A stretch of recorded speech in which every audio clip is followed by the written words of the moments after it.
So I'm only running a 5K right now. I have like a 5K loop as I'm like, just every day I've been just hitting this 5K. It takes nothing out of me. It's really like good mental clearing. And you know, what's funny is the last 2 days I finished the 5K and I can tell I'm really acclimated now and I'm feeling good. And I stopped and I turned around. I'm like, I'm about to fucking hit that again.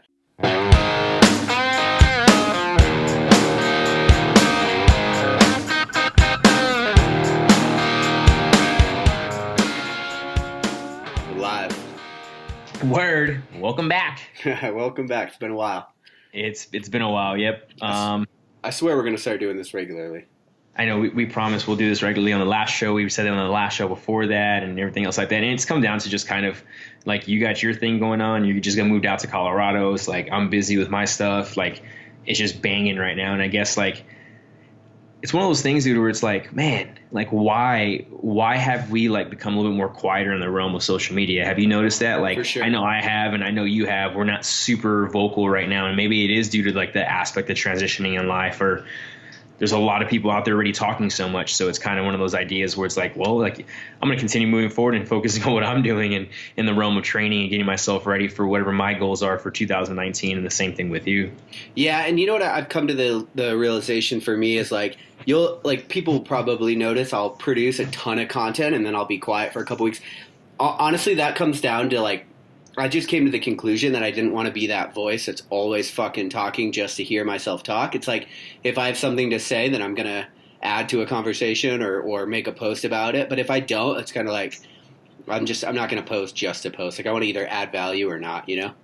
Yeah, it's kind of the same place I've been lately. It's kind of one of those things where you just ask yourself, like, what are these three posts? Like, what's this post going to do for me? Is it going to do anything for me? Is it provide value? And is it like a sense of validation, or is this to help people out? You know, that's kind of the end of the day. And it's one of those things now. It's like I don't look at Instagram or social media or whatever else for that idea of, you know, what validation is. Half the time, most of the time, the validation I'm getting is in training and in my personal life, you know? Yeah, right. And I think that's like the necessary thing that has to happen for people. It's like, because you get this validation from social media and you get the neurotransmitter dump of dopamine and all these things. But, you know, there comes a point where it's like, you really do have to figure out like, what do I actually give a shit about in my life? And so, you know what I mean? I love creating content. So if I have something to create or say, like, I'm definitely doing it. But the whole idea of posting just to post, like, you know what's funny is we're going to talk about this in today's show. We'll talk about this idea of like training through transitions in life.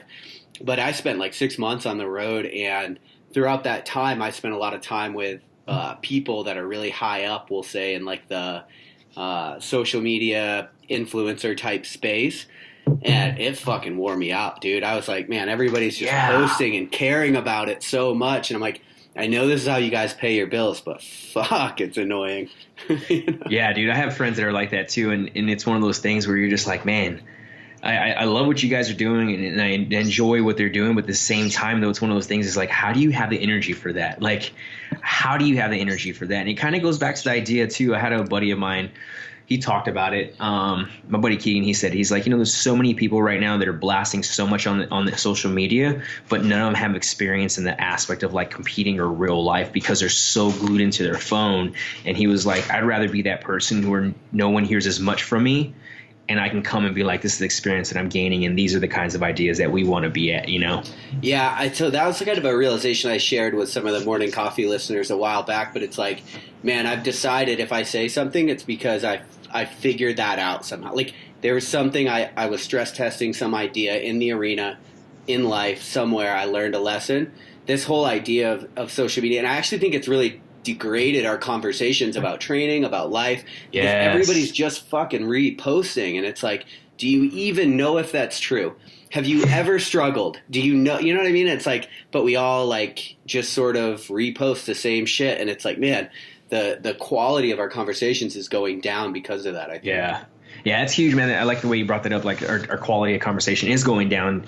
And it's the same thing when we go back to look at, I mean, like when we first started the Side Show, everyone was like, oh man, we were bringing this like life touch to it. We were talking a lot about like what our training, and for some reason people enjoy hearing our training and what we talk about.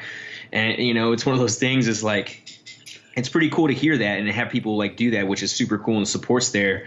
But it's also too, it's like one of those things where it's just like, all right, cool. Like this is just part of our lives. And this is how we balance it out with everything else around us. The same exact thing that they're doing also, you know, like they might work an 8 to 5 job and train, you know, twice a day and have to wake up at 4 a.m. to do so and come back in the evening time. And I know guys that are like that, and it's like much power to you. Like, I think you guys are probably the better and the more disciplined, because I get to train throughout the day and I get to schedule my day how I want it to go and everything else like that. And people were like, man, you get to just like, I'm kind of taking advantage of like the cards that have been dealt to me. And I'm very grateful for that. Right. But it's like, I look at those guys and it's like, I've been in your shoes before. And I also understand what it feels like to work from 5 a.m. till 8 o'clock at night and have to figure out how to train beer during that time period, because you got to take care of family or whatever else. And it does hit home, you know, to me. And I guess it's the reason why I really love talking about training and the mindset behind it all. Okay. So you're right. However, I'm going to like challenge you a little bit on this, because I get this a lot. Like, you're so lucky. Bitch, what do you mean lucky? Like, do you know how easy it is to walk away from a full-time job with full benefits for the rest of your life and say, nah, I don't want that? Yeah. You did that. You know what I mean? Yeah. And so for people listening, it's like, for sure, like I can be sympathetic to the whole training around a 9 to 5, doing what you have to do, like 1,000%. But also, you've made really uncomfortable decisions and worked your ass off to put yourself in a position where you can train in the middle of the day, you know? Yeah. And that's kind of how I look at it as well.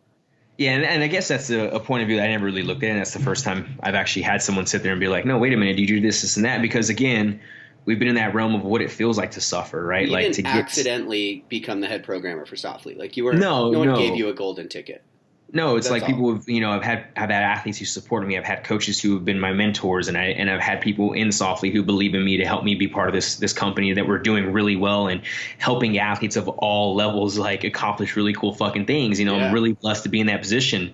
But yeah, you are right. Like, there is sacrifice, and there was a lot of those time periods where we're at now today. But again, though, it's like, I guess it's just kind of like we have to do with our hands, like deal with this. And when we want to look at trying to like accomplish certain things in the realm of like fitness, because again, we're all kind of human beings who are like driven to do what is to like work for something or towards something. And most of the time people don't really understand what it is. And, you know, I'm pretty grateful to be able to understand and be aware of like, oh, I want to chase this in the fitness realm and like be able to go run 200 miles on my feet, or go do a CrossFit competition or a weightlifting competition, or just whatever I feel like doing, or anything, you know, just living that life. And it's kind of what I call it, the competition of life, right? Being that competitor of life. Yeah. And so I think that's actually the best segue we've probably had into like the topic for today, which is like, we're going to talk about this idea of like training through transitions in life. And you and I think that's one of the things that makes our conversations potent for people, is that like, we're publicly going through major transitions.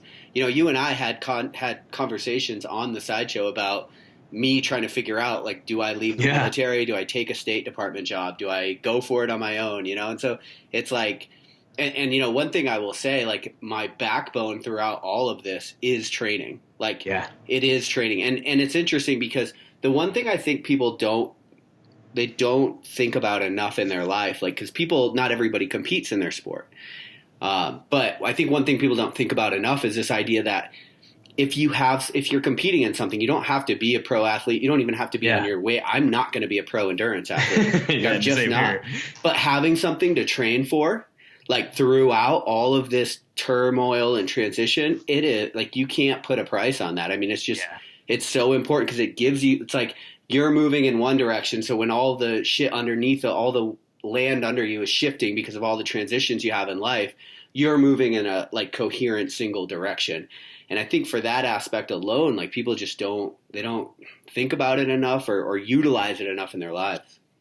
Yeah, I like to use the word chaos. I think I've been using chaos or the word chaos lately like crazy. And it's kind of one of those things where it's like, I can have uncontrollable chaos, or I can have controlled chaos. And I think for me, by being able to have myself like working towards certain goals, it's good for like my mental health. Like, that's one of the biggest things, right? And like, whenever I can make sure my mental health is good, like everything else below that, like, starts falling in place, right? Like, I'm in a good headspace here, then everything else like that. And once I notice that like my mental health is not as strong as it usually is, it's okay, cool. I need to go back and figure out what's going on there, because that's a need that I understand. But at the same time, though, it's like training is what does it for me. You know what I'm saying? Like, I found that I enjoy, okay, do I want to go rock climb today? Yeah, I enjoy putting music on and going and climbing and just flowing for an hour, hour and a half.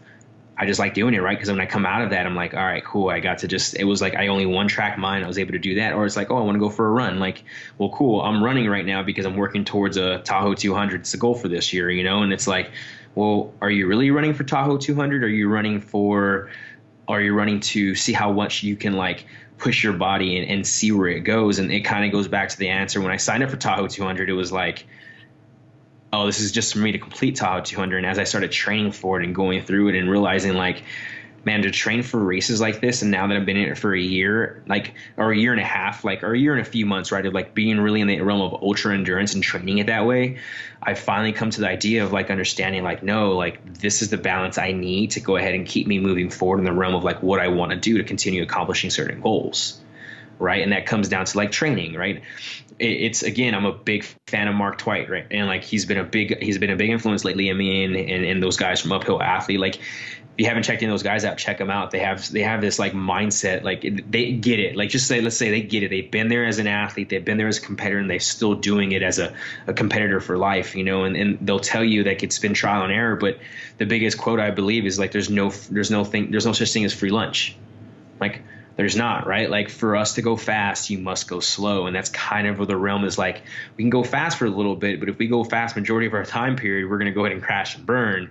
But if we can go in and slow it down and manage our volume and manage our intensity of training, it also leads us to the idea of like, oh, I can now slow life down and I can manage what everything else around me is now. Now I have controlled chaos instead of uncontrollable chaos, is bringing that full circle now. Yeah. And you know, like from a psychological standpoint, it's like, that's why, well, for example, that's why Jordan Peterson, in one of his rules for life, are you familiar with him? Yes. His work? Okay. So one of the things that he says is his rules for life is clean your room. The reason it's clean your room is because you start with what you have, like real close to you, and you make order out of the chaos. And right now your fucking room is chaos, right? Like, it's a good way to think about it. Yep. And as you start getting your room together, you actually can feel the transcendence of that to the rest of your life. Like, this idea of putting things in proper order in your mind, you know, taking chaos and making them habitable order.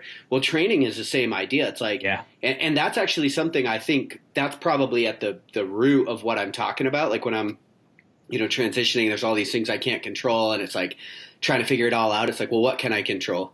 For sure, training, right? That's always the thing for me. Yeah. So it's like, man, one thing I can do right now, no matter what the fuck is going wrong, is like 5 miles of speed work. You know what I mean? Like, that's something I know, it's like in my blood.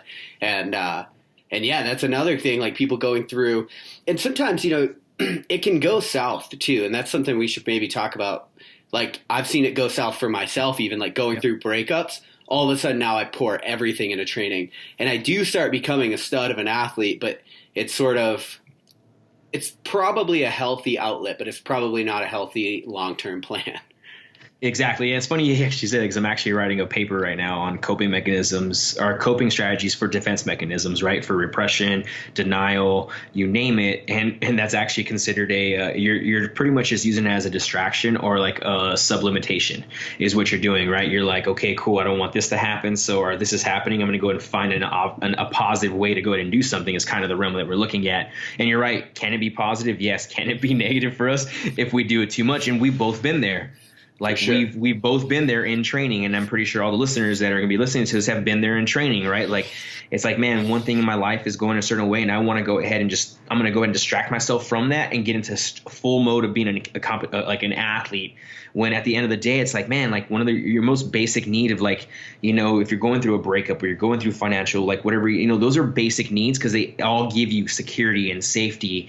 And they lead to giving you food, water, like all those things. And like, if we're not really focusing on having that basic need covered, what makes us think that we're going to be able to excel as an athlete? And that goes back to the idea too. And I just picked an athlete up that was, that, you know, was coming from the CrossFit realm, and he wants to be a really good athlete, you know, and I had to make sure and understand, like, hey man, like, I know you want to do A, B, C, and D. I was like, but I need to make sure that your basic needs are fulfilled right now before we move forward. Because if they're not, we got to work on some of this before we move forward in the training program. Like what? Like, what do you mean by basic needs?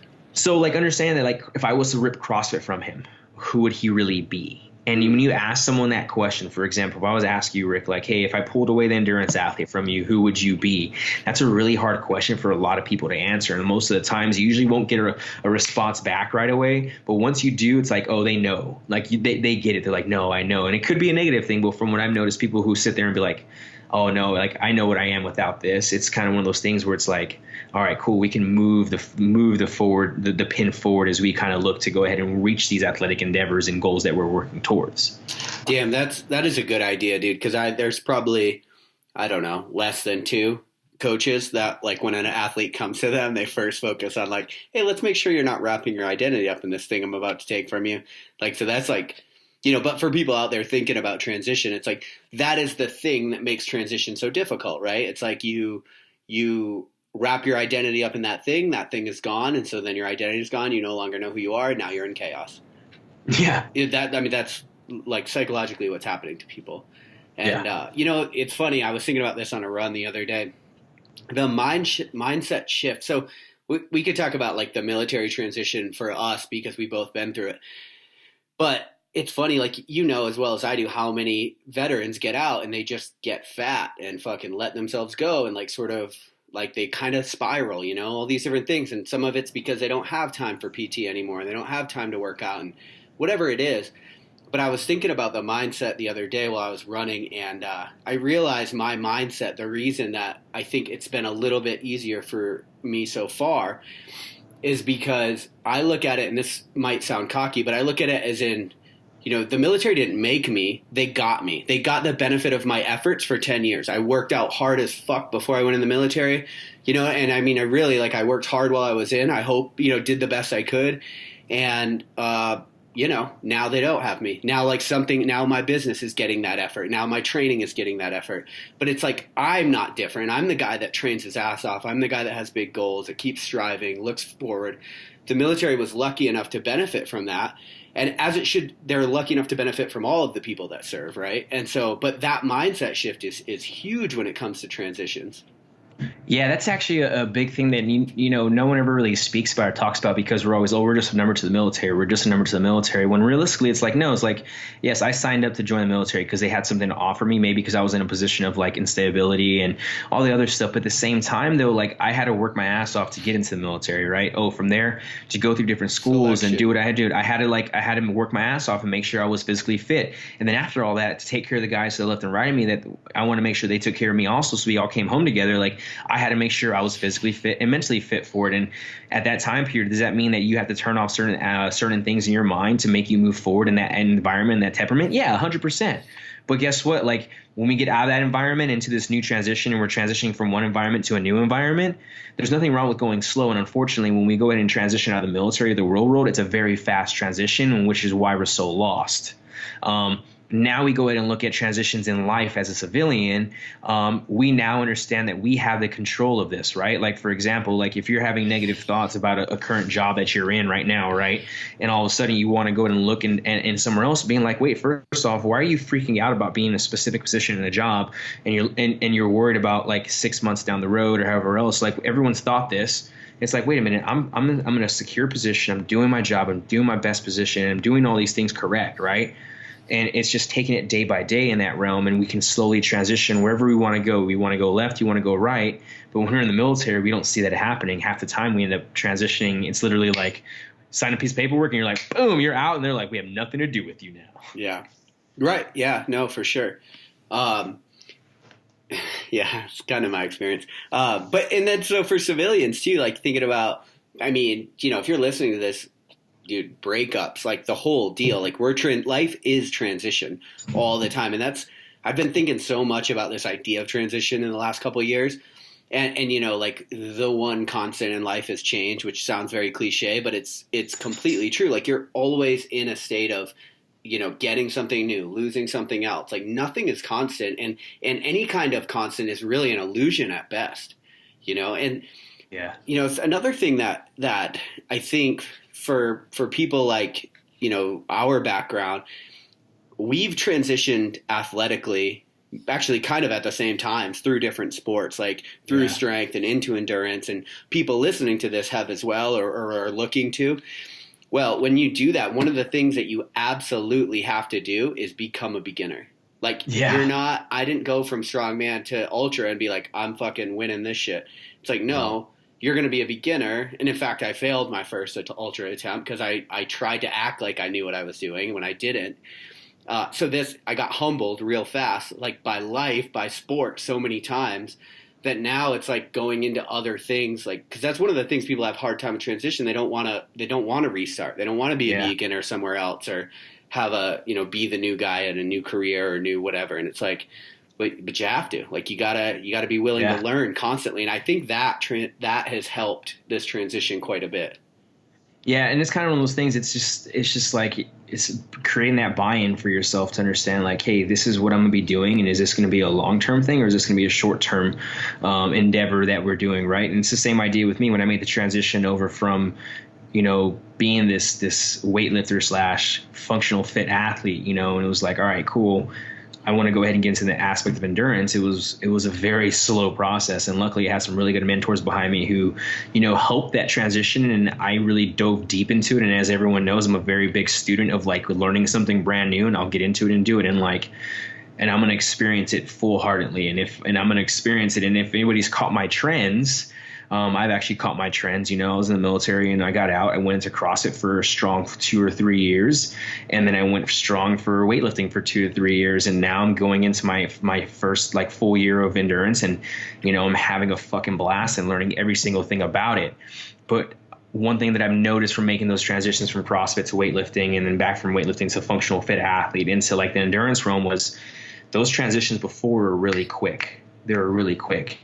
And getting back from this idea of being a fitness athlete and a weightlifter going into endurance, I had to go ahead and slow it down so much due to the fact that it was on the other side of the spectrum of when we look at fitness, right? Because we can break the spectrum down and we look at fitness, we go and look at strength on one end and we look at endurance on the other end. And if everyone's noticed, I've slowly made that change across the board from being this athlete who was like a really strong weightlifter to beginning a functional fit athlete again. Okay, now understanding what it is to be in the middle. And then I started slowly transitioning over and I'm way on the left side now. I'm way endurance now. Like, yes, do I do strength training work and do I do all that stuff? Yes. But majority of my training is endurance. That's what it is. And being able to sit there and say, like, I've lived on both ends of the spectrum is really cool to fucking say. For sure. And for the 200 miler, which is what you're training for now, you can't really, you got to train endurance. It takes so much fucking time to train for a 200 miler. And that's one thing that and I have to give credit. I give credit where it's due all the time, and I got to listen to a guy named Luke Nelson who took 8th at Tour of the Gents. It's a 280-mile race over 80,000 invert, bro. It's retarded. It's a gnarly course. It's called TDG. And he was coached actually by Scott Johnson, Uphill Athlete, the owner of it. And in the podcast, and he was really talking about how much zone 1 and zone 2 work that he was doing throughout that build up for that race, that it was pretty much like him hiking half the time and barely running. And he would do hill work and interval work in there, dude, but it was all that. And that's where I got the idea of doing 1,000 feet of elevation gain every run I do, is because he was doing it and he took 8th at this event and did all this. And I'm like, all right, cool. Let's go ahead and see what my body can do. And it's been amazing, bro. I didn't post about this. So I told you about it. No, I don't think I told you about this. Check this out. So everyone knows that I've been working with Sabrina Stanley and Avery Collins and them, and they've been great, whatever else. It's just we kind of slowed it down just due to life things. But when I let her know that my life was going to be changing like crazy and we're going to be doing a whole bunch of things, and I wanted to train for this, but I still need to be smart. I was like, I need to be smart about this. And I was like, I want to throw in 1,000 feet of elevation gain into every run I do, everything that's 60 minutes. If it's zone 1 or zone 2 work, and that's what it is. And we worked together and did all of that. But over a good time period, we started getting some really big back-to-back weeks. And I was putting in probably 40 to 60 miles a week with about 9 to about 11K invert for 3 weeks. Was that all zone 1, zone 2? All zone 1 and zone 2 work, dude. Like, and rarely got into zone 3. I ended up doing just chilling, bro, just climbing, dude. And I ended up putting down she wanted me to do a 4-hour tempo run on a Thursday and a 20-mile back. And I was like, me personally, like the old me would have been like, fucking let's send it. Let's do it. And I was like, I had to adjust some things. I was supposed to coach. I had to coach a 50-mile that weekend. So you know how it is coaching 50-milers. Yeah. What ended up happening was like we had to adjust the week. Well, instead of like separating them and having Sunday be a bigger day and then maybe doing Friday as a big day, we kind of tried putting them back to back on Thursday and Friday. It just wasn't working for me. But I got out and ended up doing 3 hours at about 17 miles and like close to 3K invert, right? Like moving, I dropped it. And then so Friday was a light day, whatever else. And Saturday came around, I rested. Sunday I dropped 21 miles in 5 hours and 15 minutes over 7,200 feet of vert. That's a lot of climbing, bro. And my pace overall was like 15, like 04 or something like that. And it was literally, and again, dude, it's back to the idea now of like looking at that slow is what lets you control everything, dude. Like I wasn't able to control it. Like if you start going fast, guess what? You can slow it down. And that's kind of what I've learned in this realm of like training and moving forward and really transitioning through that idea of like life, right? Like when we're transitioning through these different things in life, it has to be really slow. And you've mentioned it too on your end where you're like, man, now I'm out here in Colorado and it's taken me almost 2 weeks to acclimate to the area, which that's better than you trying to rush it. You know what I'm saying? Because now you're creating this long-term adaptation that we can work towards afterwards. For sure. And that's actually a great point, because I think that's something people do fuck up is they get overly ambitious and try to, train for something. They try to go too hard, too fast once they get excited about something. I've luckily done that so many times that now I just know, like, dude, it's not going anywhere. Just acclimate, build up your base. I mean, because I've been on the road for months now, and I'm like, dude, get in a routine, eat well, build up your base fitness, like get your aerobic conditioning back. Just be an athlete for a while, enjoy it, explore Colorado. And I have some big things that I'm sort of on the map that I'm looking at that I'm going to put in the schedule, but it's like, but by and large, like I've broken myself enough times to know that like the excitement can be there. It'll still be there tomorrow. Just exactly.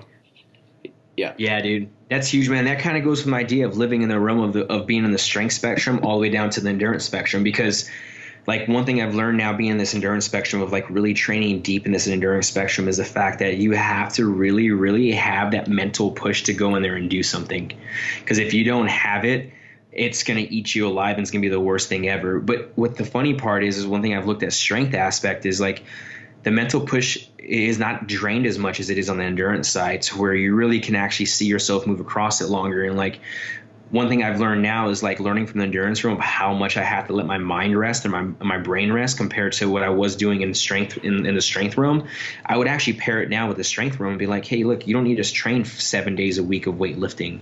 Let's go ahead and train 4 to 5 days a week of weightlifting and let the mind calm down, right? Again, we need a deload from everything we do in life. And for you finished running that big 257-mile race that you did with the vest, and you deloaded from running for however many long, and you deloaded from even thinking about that because, again, it was something that you needed because you just got done doing this big event that now it's time to make this transition. You've done it before to where you've transitioned out of these things too fast, and this one was a good 3-month transition before even back into really trying to train again. Yeah, I mean, just now am I like really starting to like turn the gas back on. And I did that back in, October, I think. Yeah. Yeah, that's what I'm saying. It's like it's been like 3 months, but that's the problem we see though, even with elite athletes, right? Like, again, like so a lot of these guys that are new into the endurance or new into the realm of fitness of CrossFit or whatever they want to do, or even these guys that are signing up to go to the military and selection, like they get super excited about these things and they end up like blowing their load before they're even like there. And like one of those things that and again, there's coaches out there who are like that too. So really young coaches will go ahead and grab those athletes and help blow their load because they will get fast success. And that's cool. I've been there before where I've gotten athletes and gotten fast success, but guess what? That long-term aspect of success does not stay long. Yeah. And now like I sit back and look at it after doing this for 9+ years and it's like, okay, cool. Like I need to take my experience of coaching athletes from across the board and really hone it into my lifestyle of how I train, because again, it goes back to like, what would you tell your athlete if you were to do this, you know? Right. And, you and I talked about this a little bit. So you ended up, you were getting programmed a ton of volume in where you were at in your life, and you just sort of took a step back and you're like, you saw where it was going. And I was telling you, I think we were talking about it off air a couple days ago, but it was like, I used to train with OPT, great, like super smart guys. Like I nothing bad to say about them. I trained with them a lot in CrossFit, but I remember I was too young of an athlete. I started getting fatigued, and I'm working out 6 hours a day. The volume's just turning up. And I started feeling my shoulders, like they were starting to like hurt a little bit. I was starting to get some twinge. It was taking me a while to open them. I kept sharing that with my coach, and he just kept telling me, well, like, listen, if you want to get to the games, or if you want to get to regionals, this is what you got to do. And I'm like, okay, man. So I just kept doing the work, and that's not on him. Like, really, I don't think so. Like, he's not in my body. I didn't make it clear, right? That's on me. I like slowly felt it coming. And instead of just doing the right thing, finding a new coach, if he didn't listen, whatever, I just put the hammer down, like you said, and I tore both labrums within like 6 months. And so I think that, I don't know where that fits in the conversation, but just for people listening to this, it's like, you do have to have some agency over your own programming, Yeah, and it's one of those things too. As I look at it, I call them what's the word I use? Spreadsheet coaches.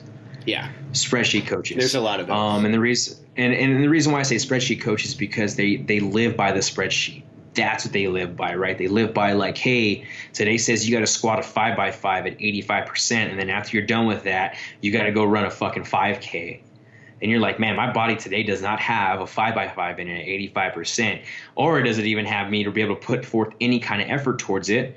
Well, cool. Like I've talked about this plenty of times in other shows and whatever else, and managing like intensity and effort throughout your life and how you want to do it. It's like, man, like you can either do that session at really light, or you can rest that day, do it the next day, and come in with the fire to bring it, because now you have that on your mind. Now you're like, all right, cool. I took a rest day. I'm going to go ahead and use this rest day to go ahead and get myself ready to rock and roll for, let's say, the next day, right? And like, again, it's one of those things. It's like, well, okay, cool. It's like, well, I know my legs are going to be trashed for a 5x5 at 85%. How would they feel for, and like, it all depends on where we're at in the programming, whatever else. But it's like, okay, cool. I'd rather put the 5K first so we get the best out of you. And then whatever's left, we'll go ahead and hit it for 5x5 on what you feel, not 85%. Because again, the goal is the endurance aspect. The goal is not the strength. The strength, I can take a 5x5 at fucking 60% for the day. At least you got some weight underneath on you and you were able to move. That's fine. But the effort was at 5K.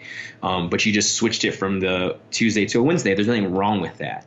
And I think a lot of people and, coaches and athletes see that. They're like, well, I know I want you to do this because this is what it is. And it's like, well, unfortunately, my body doesn't have that for today. And if you want me to give you the best foot forward, like I got to adjust a week. Yeah. And I think the one thing for people listening to this that I want to make super clear is like, because you and I talk a good amount about this idea of like just natural rhythms in training that a lot of people tend to ignore. And if you have a spreadsheet coach, they're going to ignore that rhythm probably because they're not going to see it in a spreadsheet. They're going to see the fatigue and but the thing is, I think one thing to be clear about is like, there's absolutely a time to hammer. You know what I mean? Oh, 100%. There's times to stuff yourself in a hole. There's times to like all of it has a place in training. But I think, for people listening to this, thinking about working with their coaches, because dude, from being a online coach, it is difficult. Like it's difficult to know like what is their fucking natural like body, how many resources are they using in this training? They're saying I'm okay, but what does okay mean? Yeah. And I'm always tweaking my system on how I'm communicating with them so I can try to figure that out. But for people listening to this that are like training towards something themselves and have coaches, it's like, there's agents. You have agency. It's your fucking life. Like, it's kind of like when you go to a doctor and they tell you something that you know is fucking stupid. It's like, dude, they do know more about you than medicine, but maybe right now you know more about your body and what you're going through than they do, right? And so it's like, just has to be a give and a take. It's like you go to the experts for the information, but you also have to know like when to pull back, when to get a second opinion, whatever it looks like.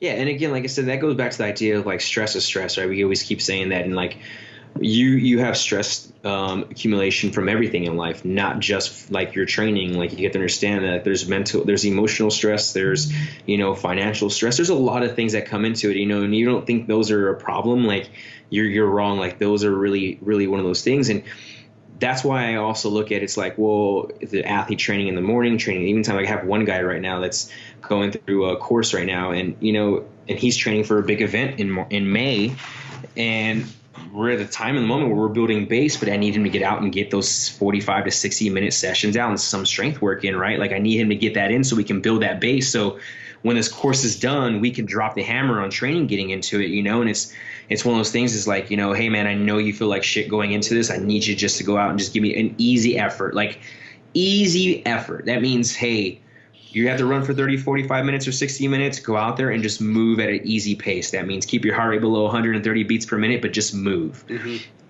And you'd be surprised. It might do something actually on a positive realm for you. You know what I'm saying? Like, that is okay. But it's just, there's ebbs and flows in life and your training, and you really have to find that balance with them, and it's just being able to understand how to control that chaos that we have in our life. For sure. Yeah. And that's kind of the difficulty, but to bring the conversation full circle, it's like when you're transitioning in life, one thing to be cognizant of is that your stressors are higher. And so you do have less resources to pull from. And so although training through transition is an epic backbone and sort of like, bottom, like something to like root you, ground you in, it's also, like we talked about here, I'm not, right now the gas isn't down. I'm getting used to Colorado. I'm acclimating. I'm coming off a huge transition. And so I'm very much like cognizant of that and trying to like, and I almost look at it now as of like, I want all of my workouts to give me more energy. Like, I'm not at a point where I'm willing to give my workouts, like allow them to take a bunch of energy and have the rest of my day crash, because I know that like there's biological resources being used below the surface that aren't being talked about in training, aren't being seen in training. They're not coming out as muscle cramps. And so that's sort of something to be cognizant about too. That's funny you bring this up, man. You said it because I just got done finishing off I had 2 back-to-backs this week, and I had 2.5 hours yesterday, 2.5 hours today. And, coming out of my session today, I felt really strong. The run ended strong. I was good, kind of whatever else. And I'm currently writing a paper that's due tonight. But it was one of those things where I was able to come back and start hammering out the work that I need, be able to jump on here, have a conversation with you and get back on it. Like, that shows me that I'm in the right direction right now with what my training is like. Yes, did I put in 43 miles this week with close to 9K invert? Yes, I did. Yeah. But that exactly right. But like, it's like, well, cool. It's like, if you go back and look at my training, you'll see my heart rates are all below 140, dude, most of the time. I think I had one run that was a little higher because it was hill interval work, but everything overall average was below 140, dude. And that's just kind of because I'm managing my volume through my efforts for what I'm doing right now with life, right? I'm getting ready to move here soon. I got big paper coming up that's due tonight. A whole bunch of craziness is going on. So again, I'm utilizing training. I'm getting the work done during like transitions, but I'm also doing the work that I'm training right now. My training work is at a very low intensity and is the volume low? It's relatively low to what I'm usually doing. But again, I'm on a build-up slowly. Yes, do I have a race next week? And do I have a 100-mile race in June? Do I have 200-mile race in September? Yes, but it's all like slowly building up to it. You know what I'm saying? Like, I'm doing what I got to do, right? I know that I can't get 1,000. I know I can't get a bunch of vert in all the time, so I run every run I do. I try and get at least 1,000 feet of vert in, because again, the accumulation and resistance of fatigue transitions over across the full year. Again, I'm just building base aerobic. I'm just building a base, right? And it's kind of the idea too with strength training and everything else that we look at. Yep. Yeah, and I mean that is a good point, because you said you said your numbers, and I was like, oh shit, that seems like big, and then but for you it's all very managed, like you just said, like you're using a ton of cognitive function right now, and it's fine, and that's sort of the rule that I've had for myself because I am like working on my business so much. It's like I cannot give training energy. I love training, but it needs to give me energy right now, and if you're deconditioned, that won't be a thing. Like if you're so deconditioned, like that's not a thing for you. But if you're all year, like we do, maintain relative level of fitness, it's like now I know how much, every day so I'm right now 4 days straight of snowboarding and running after I get home from the mountains. And it's like, that seems like probably a lot to some people, maybe, but to me, it's like, no, I finish and I'm writing at night. Like I have energy, and it's like I'm very cognizant of that. Yeah, and I think so when I want to play devil's advocate on this when you say like if you're deconditioned, it's hard to do it, and I think that's where the misconception is. It's like if you're deconditioned, you can actually gain energy from just getting up and walking, right? Like that's an idea from that. It's like kind of the way we look at it. Yeah. It's like if you're deconditioned, there are things out there that you can still do to go ahead and move you forward in this realm of like, gaining energy. Because guess what? Like, again, movement is movement, and movement builds energy from the inside out. And like, again, not trying to get super hippy dippy on it, but it's true. You know what I'm saying? Like I've seen it plenty of times. It was like, for example, I use my stepdad. He got like some blood clogs in his legs because he's decided to sit more instead of riding his bike all the time. It's like, hey, you're becoming deconditioned. You might want to get out and start moving again. Yeah. Your body will speak to you and let you know, like, hey, you might want to start moving because you're not at this pace you are. And like, again, you'll find a happy medium that it's actually probably better for you to move than it is not to move, I guess. Yeah, I think so. And to your point about your body speaking to you, it really does. It's hard to listen for some people, especially if they're used to the whole, if they're used to the spreadsheet coach, like they're like very much. And some people are good at that. I've never been good at that. Like just turn my brain off and do it because you said.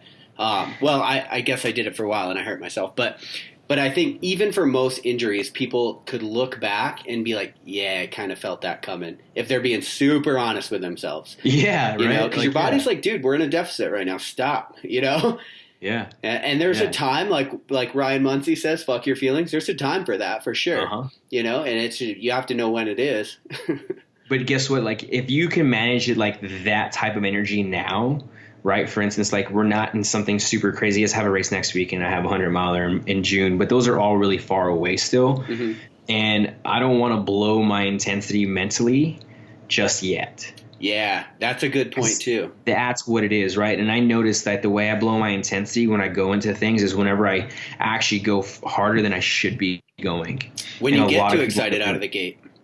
Exactly, right? Like for this past week I just came off deload, came into this week, and my first two runs were kind of like my first two runs are a little bit faster than I wanted to, just because I felt so good, Right.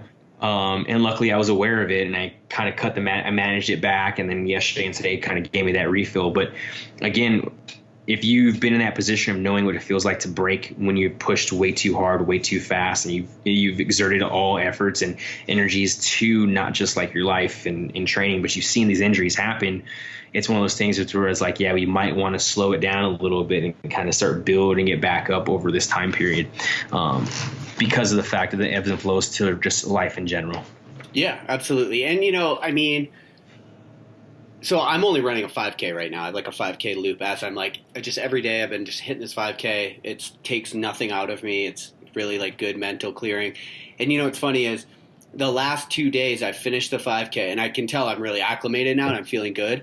And I stopped and I turned around. I'm like, I'm about to fucking hit that again. And I'm like, stop. You do not hit that again. Like I have to be my own parent right now. It's like, just, like right now you're in this specific, when you're going back into training, it's like very specific. You just stop, dude. And it's, I do have to constantly talk to myself and reel myself back, because I'll put myself in a deficit real fucking quick. Oh yeah. Because I love it. Because I love the volume. Yeah. It's just one. I like to say, what is it?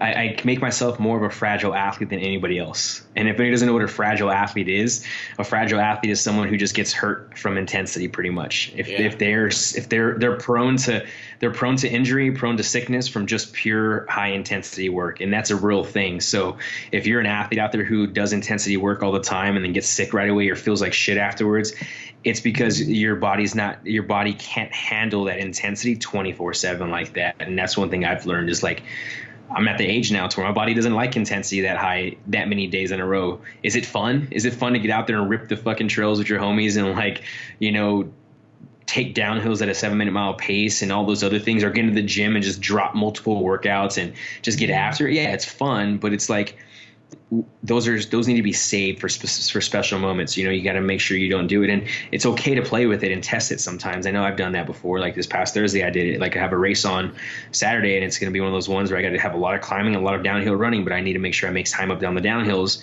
I turned the pace up a little bit Thursday to kind of get after it. But I knew that from then all the way to the race, I'm going to keep it on a low intensity and idea of letting my mind reset and be ready to rock and roll so I can drop that intensity when it's time. Yeah. And that's maturity. That's like athletic age, right? Not just your age, but like your athletic age, how long you've been doing this. And it comes down to, I think, really, you have to get the perspective that you don't want to sacrifice what you want most for what you want right now. You know, it's like, and you know, like you have these big goals out ahead. It's like, that's what you want most. You know, at the end of the day, if I turn around and I hit that 5K 3 more times today and I crushed it, like, and then, for example, I weren't able to do, let's say, the 100-miler I had planned or whatever coming up, it's like, well, how fucking stupid would that be? You know what I mean? And so, but how many of us do that all the time? It's like we just get caught up, we get carried away, we love it, we want to do the work, but that perspective of knowing, like, but what do I really want most, and then what's going to get me there? Sometimes that's pulling the throttle back, you know? Yeah, that's definitely, and there's nothing wrong with pulling the throttle back. Again, like I said, there's nothing wrong with going slow for a little bit. I feel like that's only going to help you in the long term. Again, it doesn't mean you stop. That means you just slow it down a little bit, you know? And you have to be aware of that. Again, it just comes down to, I'm pretty stoked that we're able to create some of this awareness for some people, because I'm pretty sure some of the listeners are like, wait a minute, that makes a lot of sense. It's like, yeah, it does, right? Like, again, it goes to the idea, and I think I've said on this show before, and if I haven't, it's like, I'd rather have my athlete go to any competition or whatever their goal is with a cup full and not empty. Because once you get your athlete to that specific goal for them to go and make sure it's accomplished, if you didn't do everything in your power to make sure that cup was full, you just set them up for failure. Yeah. And you know what I always tell myself too, to manage that exact process, is I just, intensity is earned, you know, always. You have to earn intensity. You cannot just put the throttle down because something will smash. Like you need to build the base underneath that intensity. I would say, honestly, like this is like an overgeneralization, but of all of the fitness I've been involved in, all of the communities I've seen, I think not even the games athlete, I think like the CrossFitter that's doing it every day, like they mess that up more than anybody else. Games athletes get it. They know the aerobic conditioning, but CrossFitters that go in there and just fucking crank the volume up to a 12, because that is what CrossFit is a lot of times. AMRAP, 4-time, like all of that is demanding intensity that hasn't been earned. And like that's the population I see that probably needs that phrase the most.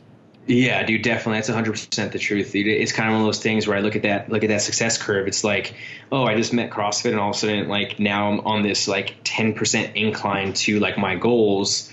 I get there pretty quick, and all of a sudden now it's now like a 30% decline on the way back down. If you were to go ahead and be smart about it, you can actually have like a 2% incline across the time period and actually see it balance out and not actually see a dip in. And that's where a lot of young CrossFitters miss the mark. And not even CrossFitters. I'll go ahead and say people who are getting to the fitness realm, right? Like that's what it is. And we can even take this from athletes who have just gotten completed doing races and whatever else like that. You know, like I said, we talked about this, like it took me almost 8 to 12 weeks to actually be 100% ready to rock and roll for my first 100-miler. That was what I had known, right? Like that's just kind of what it is. It took you almost 3 months to get done with your 240-mile race. Like it took you almost 12 weeks also to like recover from it instead of jumping right back into it. And we see that happen with a lot of guys who are either doing CrossFit competitions, who are doing big time endurance events. You know, like for instance, everyone just got done with the Wadapalooza. You know, I know half those athletes out there, they're all back to 100% training the next day or 2 days later. Yeah. And I'm like, what are we doing here right now? Like, why are we doing that? You know, it's just like, how about we take a week off? Like, you know, one thing I've taken from the idea of ultra running is like is for how many days I ran, or for every 10 miles I ran needs a day off. Okay. So that's your rule. Yeah, so if I'm going to, you know, and this is during a big time race. If I'm during the week of training, this is where I still stick to my controlled chaos. Yeah. But if it's a big time race, or if I'm doing a big day or whatever else, or I know it's a big day, you know, for instance, I'm going to be running a 50K. So I'm going to be taking 3 days off after my run and then slowly get back into training, getting ready for the next one. I kind of look at the same realm with CrossFit, right? It's like, okay, cool. We had 3 days competing. Guess how many days you're going to take off? You're going to take 3 days off. And then from there, if it falls into your next rest day, you take that Thursday off also. So now you have 4 days off. Right. Well, guess what? Now we'll go ahead and pick it back up on Friday. And that Friday, it's a slow incline also. And then from there, we'll move into it. And it's kind of one of those things that I just did with one of my athletes who just competed at Wadapalooza. She took 6 with her team, the No Surrender ladies. And I had her do a 60-minute roll on Friday. And then I had her do some strength stuff and some open testers, to get ready for the open, because she wants to do the open with her gym. There's nothing wrong with that. Like, cool, let's go and see where we're at. We'll get you ready for it. And then from there, we'll go into a off-season phase, whatever you want to think about it. But again, when we go back to looking at the aspect of transitioning out of big-time events or competitions, it's okay to take a couple of days off to let your body and your mind recover. Because, again, you want that intensity mentally to go in there and just crush it as you want. And if you can't bring that intensity to crush it, then what are we really doing at the end of the day? Yeah. What are we doing? But people don't ask themselves, they don't. They're like, what are we doing? What is the context of this thing right now? Like, that's something I started giving all of my athletes. Like, listen, because what I noticed is if I don't give them the context, they fucking go too hard. And I'm like, yep. Listen, we are building lactate threshold right now, which requires that you run in this heart rate. Like, we need to build your aerobic conditioning. And like, go out and just fucking, like, one athlete, and he's like one of my favorite athletes. He's such an animal, but I'll give him these lactate threshold workouts that require him to be at like 170 beats per minute for 10 minutes, break, whatever. And so he'll go out and he's like, heart rate monitors didn't work, crushed it, ran, this amount at 10 minutes 3 times. And I'm like, okay, so it's a completely different stimulus, first of all. You know what I mean? And so, but that's my fault. Like, I didn't communicate all of these things. And so now, but the point I'm getting at is, so now, like, I really take time to say, like, this is the context behind this workout, and here's why you're doing it in this way, because this is what it's going to give you long term. And we don't stop. And what is, and for CrossFitters, like, if you're going to a CrossFit gym, but truthfully, I saw at 24-hour fitness the other day, a trainer had this girl running sprints on the treadmill, and she's heel striking like a bitch, and he's cranking it up further and further and further. And I'm just like watching it, and I'm like, I wanted to videotape it, but like public shame's not really my thing. But I was just like, dude, like, teach her to fucking run. Don't just like, you know what I mean? Like, she's wrecked. Like, she's going to be a statistic out of the gym in February. I guarantee it. But we don't ever ask ourselves, like, what is the point of this thing? It's not to just go hard all the time. And if it is, it's just it's just not going to get you anywhere. Yeah. And it's one of those things too, man, is like, it's one of those things is like, are we trying to develop like mastery in certain skills? Or are we trying to develop the understanding that is going to go ahead and help you move with these skills to the goals that you want? Because again, when we go and look at mastery, we look at trying to reach these certain goals. Like, to become a master of something, it's really fucking hard to do, but you have to indulge yourself into every aspect of what we're trying to work towards to get you there. So again, trying to make the best athlete possible. Well, it's like, well, I need to learn about this in this realm of endurance. I need to learn about this realm of strength. Oh, well, guess what's inside in the ideas of strength and endurance? Well, endurance, I need to make sure I know how to teach how to swim. I need to make sure I understand what it is to ride a bike and what it feels like to ride a bike. I need to be able to teach and show proper, positions on the bike. Oh, running, I need to make sure to understand what running looks like. See the faults in running. I need to make sure that they're able to understand the skills and why they're doing it and why we need to focus on posture and position when we're doing all these things. Again, there's so much underneath it. So when we go and look at this aspect of like, well, let's go ahead and create long-term success, it goes back to the same saying I always say, it's the micro aspect dictates the macro aspect of whatever we're looking at. Mm-hmm. Yep. And this is probably, I fucking hate talking about the military sometimes, but one of the things that people think that makes all of these special forces, special operations branches so well is all this Gucci shit they do, and that's actually not true at all. What's true is that they do all of the basics so well that they have the mobility to do these other things, but first and foremost, they are just the absolute best at hammering the basics. And I think that's something that is hard for athletes to conceptualize. It's like, listen, this base level 2 work you're doing, this lactate threshold you're doing, like, all of this stuff is what's going to make you a really great athlete. And it's not the ability to just go hard all the time. It's hard for people to conceptualize that sometimes. You know what's funny, man, is actually it's kind of one of those things too, is I know when I got really deep into the realm of CrossFit, I started trying to get real sexy with everything and started trying to make like these endurance things look real sexy, and like bike sessions and row sessions and just like whatever else. And I'm like, man, like, what am I doing? Like, why am I making more confusion or more work for myself when I can make this as basic as possible and like understand, and I need to just go ahead and be able to articulate this to the athlete instead of trying to make it look super sexy so they could be like, oh, this looks badass. Like, I'm at the point now where it's no longer about that. This is, hey, you need to get better at A, B, C, and D. Okay, these are the basics that we need to work on. We're going to go ahead and do it. We need to go and develop aerobic endurance, and I mean aerobic endurance and like building cardiac hypertrophy in the heart and making the heart stronger so we can go ahead and get more stroke volume out of it. And we help with development of like legit oxygen to the system when we're pushing the anaerobic thresholds. Well, guess what you have to do now, buddy, or ladies? Like, we have to sit right around zone 2 to zone 1, the low end of zone 2, which is not fun. It's just not fun. And just chill. Yep. Hey, guess what? You know what I'll make sexy for you? I'll give you every 5 minutes, I'll throw in you doing a 25-foot bear crawl, laterally right, laterally left. And then from there, we'll go into some farmer's carries, because guess what? That keeps your heart rate down, and I can still attack posture and position with this to help with whatever we're working towards. There you go. That's not super sexy, but guess what? That is a step in building your aerobic endurance to build cardiac hypertrophy so the athlete sees it down the road. Mm-hmm. You know what I'm saying? Mm-hmm. And you know, that's probably my biggest struggle as a coach, because, you know, you want to make it as sexy as you can because you don't want them to get bored, you know, too bored. And at the same time, you know that progression has to get done underneath. And that is the difficulty of being a coach. But this is also a big thing that kind of brought to my eyes. Like, look at some of the top endurance and top strength weightlifting coaches out there and look at their programming and look how simple it is. Yeah. Let's go ahead and talk. And I'll use, and again, I've learned so much right now, like just diving the book into Scott Johnson and I just bought his new book coming out, Training the Uphill Athlete, or the Mountain Athlete. Yeah, I got it. I was so stoked for it, bro. But Me too. Yeah, and I actually got to read his other one. But, you know, we look at his program and you look at how he does things. It's very, very basic and simple in the way he explains it. So that's an endurance coach on the endurance end. Let's go and take Coach Mike Bergner now, for example, who was trained and coached at the Olympic level and made athletes. Let's go and look at his programming, how simple his programming is. He has certain templates that he utilizes for certain time periods of different phases of the year, but he knows they all work and he knows how simple they are. Yeah. So again, why wouldn't I not try and make myself as simple as possible, but also developing the best athlete also? Right. Again, brilliance in the basics, right? Yeah. Let's end it there. I like that.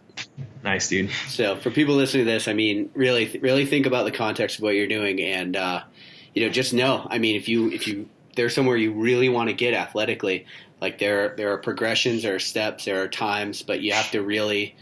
You got to punch the clock, man. That's the bottom line. You have to really work. You have to put the time in, unfortunately, and the time doesn't mean it's fast. Again, go ahead and close your eyes and just stay quiet and let it go for 60 seconds. I guarantee you'll lose your mind because how long 60 seconds is. Right. Yeah, for sure. Dope, dude. Well, thanks for joining me. Thanks, man. All right, buddy. Thanks for listening to LionHeart Radio. I hope that the information from today's show will make you fitter, happier, and healthier. For the show notes of this episode and every episode, head to www.lionheartrad.io. Yep, just like LionHeart Radio.